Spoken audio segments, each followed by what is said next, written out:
यीशु मसीह की जय हो, यीशु मसीह की जय हो, यीशु मसीह की जय हो, यीशु मसीह की जय हो।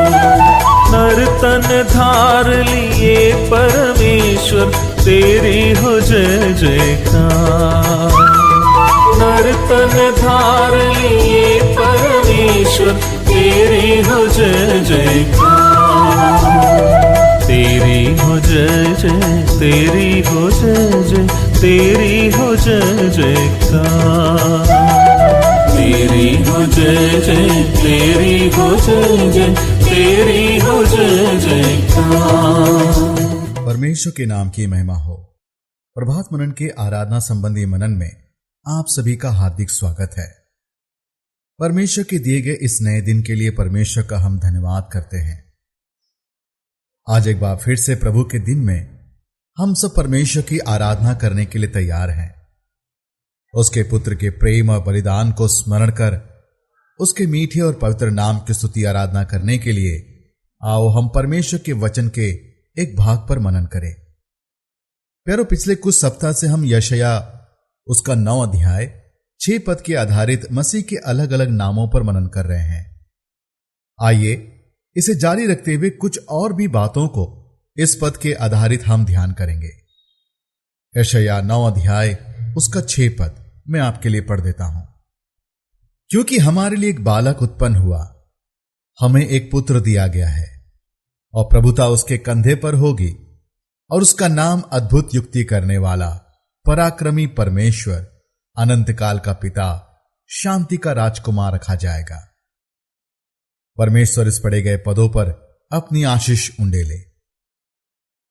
यशायाह नबी इस पद में आने वाले मसीहा को अलग अलग नामों से संबोधित करता है, जैसे कि अद्भुत अर्थात वंडरफुल, युक्ति करने वाला अर्थात सलाह देने वाला, ए परफेक्ट काउंसलर, पराक्रमी परमेश्वर अर्थात ऑलमाइटी गॉड, अनंत काल का पिता अर्थात एवरलास्टिंग फादर, और शांति का राजकुमार अर्थात प्रिंस ऑफ पीस।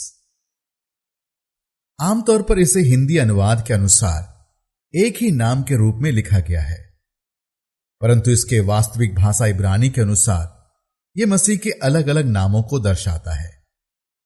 और जैसे कि मैंने पहले भी कहा था कि यह मात्र नाम नहीं है, परंतु ये नाम आने वाले मसीहा के ईश्वरीय गुणों को प्रकट करते हैं, डिवाइन एट्रीब्यूट्स ऑफ क्राइस्ट। आइए आज इसी पद के आधारित एक और नाम पर मनन करें, अनंत काल का पिता, एवरलास्टिंग फादर।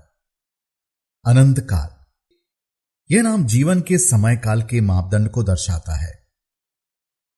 जैसे कि हम प्रभु यीशु मसीह को परमेश्वर का पुत्र के रूप में जानते हैं, पर इस पद में उसे अनंत काल का पिता कहकर संबोधित किया गया है। तो क्या पुत्र को इस पद के आधारित पिता कहना थियोलॉजिकल एरर माना जा सकता है, अर्थात ईश्वरीय अध्ययन अनुसार गलत?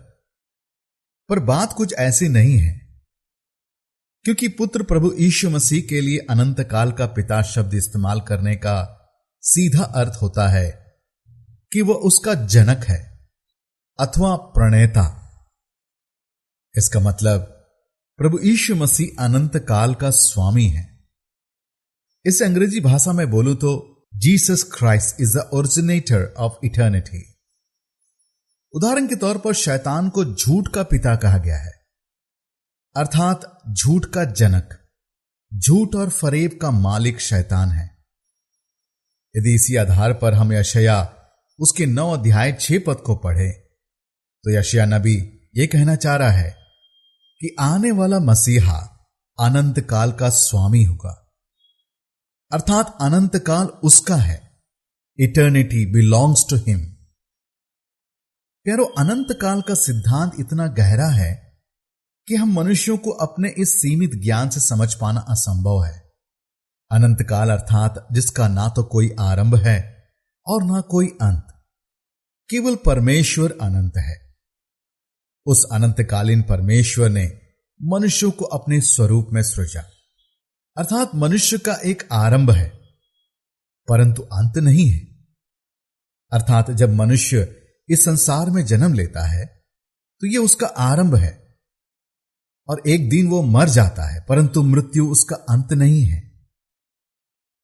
क्योंकि शरीर तो मिट्टी है, मिट्टी में मिल जाएगी, परंतु आत्मा अनंत है। वह अनंत काल तक या तो परमेश्वर के संग उस महिमा में निवास करेगी या नरक के अंधकार में अनंत काल तक उस भयंकर दंड को भोगेगी। प्रभु के दास थॉमस वाटसन कहते हैं, एक परमेश्वर के जन के लिए अनंत काल अर्थात ऐसा दिन जिसका सूरज कभी डूबता नहीं, और एक दुष्ट जन के लिए अनंत काल अर्थात ऐसी रात जिसका सूरज कभी उगता नहीं।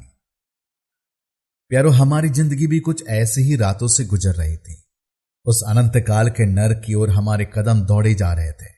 हमें खुद को नहीं पता कि हम उस अंधकार से भरे हुए राहों में किस ओर जा रहे हैं और हमारी मंजिल क्या है। पर एक दिन हमने प्रभु को पाया, उसे अपने जीवन का उद्धारकर्ता और स्वामी मान लिया। उसी क्षण उसने हमें महिमा से भरे हुए उस अनंत काल की ओर हमारे कदमों को मोड़ दिया, हमारी मंजिल को बदल दिया। यूहन्ना लिखता है, यूहन्ना रचित सुसमाचार उसका 3 अध्याय 16 पद में, क्योंकि परमेश्वर ने जगत से ऐसा प्रेम रखा कि उसने अपना इकलौता पुत्र दे दिया, ताकि जो कोई उस पर विश्वास करे और नाश ना हो परंतु अनंत जीवन पाए। प्यारो, उस विश्वास करने के द्वारा उसने ना केवल हमारे पापों को क्षमा किया, परंतु उसने हमें अपने अनंत काल का एक हिस्सा भी बना दिया। We become part of his eternity, ताकि हम हमेशा हमेशा के लिए उसके संग रह सके। प्यारो, ये हमारे लिए कितनी बड़ी आशा है कि आज हमें हमारी मंजिल पता है। यूहन्ना अपने पत्री में परमेश्वर के लोगों के लिए गारंटी वाले परमेश्वर के वायदे को लिखता है। पहला यूहन्ना की पत्री उसका 5वां अध्याय उसका 13 पद, मैंने तुम्हें जो परमेश्वर के पुत्र के नाम पर विश्वास करते हो इसलिए लिखा है कि तुम जानो कि अनंत काल तुम्हारा है। कोई शक या सवाल नहीं, पर कहता है अनंत जीवन तुम्हारा है।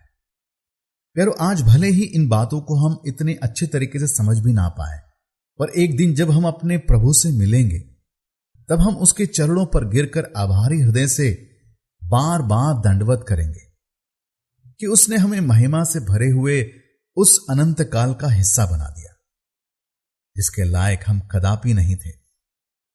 परंतु ऐसा करने के लिए उसने कलवरे क्रूस पर बहुत ही भारी दाम चुकाया।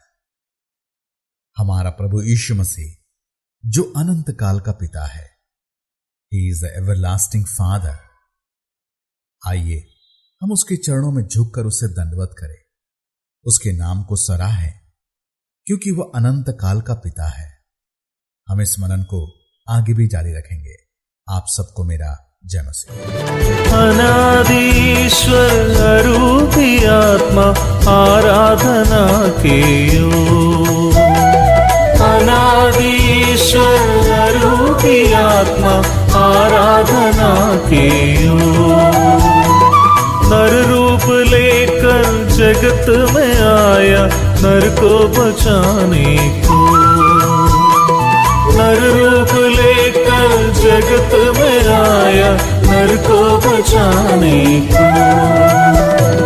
तेरी हो जय जय, तेरी हो जय जय, तेरी हो जय जयकार, तेरी हो जय जय, तेरी हो जय जय, तेरी हो जय जयकार। यीशु मसीह की जय हो, यीशु मसीह की जय हो, यीशु मसीह की जय हो, यीशु मसीह की जय हो। नर तन धार लिए परमेश्वर तेरी हो जय जयकार, नर तन धार लिए परमेश्वर तेरी हो जय जयकार, तेरी हो जय जय जय, तेरी हो जय जय, तेरी हो जय जयकार। तेरी हो जय जय, तेरी हो जय जय, तेरी हो जय जयकार।